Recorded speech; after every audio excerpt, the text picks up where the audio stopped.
Two candidates that come to mind that are the most successful Democratic politicians in my lifetime, Presidents Bill Clinton and Barack Obama, both kind of, came out of nowhere, young, dynamic, shook up the establishment. In fact, in his endorsement of Mamdani today, New York Democratic Congressman Jerry Nadler, who's been in office for decades, said that Obama's victories in 2008 were the closest possible comparison to what we saw last night. Now, of course, President Bill Clinton, President Barack Obama, they were very different figures, ideologically speaking, and even in their backgrounds, where they were coming from. But the key thing here is that, like Mamdani, they did represent palpably, even to voters that are not like super invested in politics, like an obvious kind of generational shift against the status quo, against the party's old guard, against the political old guard. Clinton and Obama were both considered long shot candidates when they first announced their intentions to run for the presidency.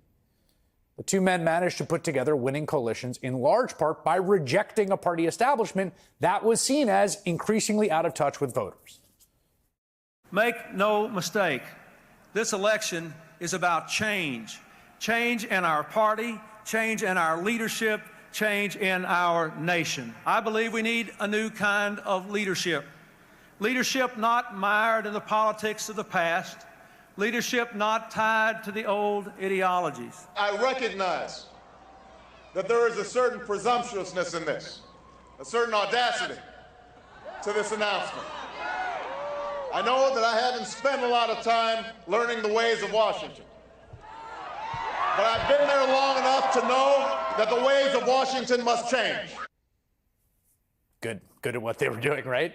Talented.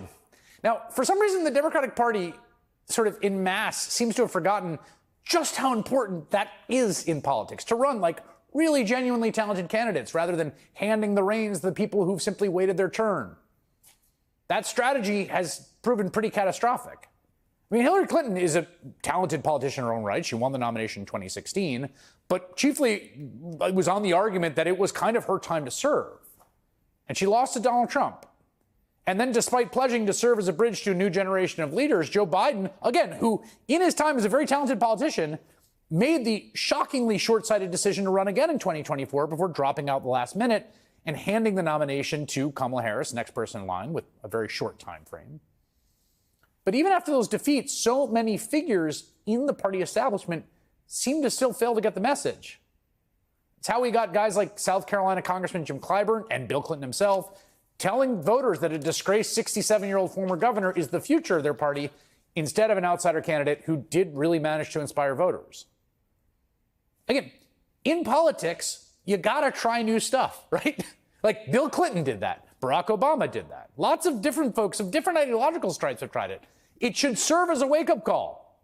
The party needs to elevate voices from outside the establishment, elevate new voices.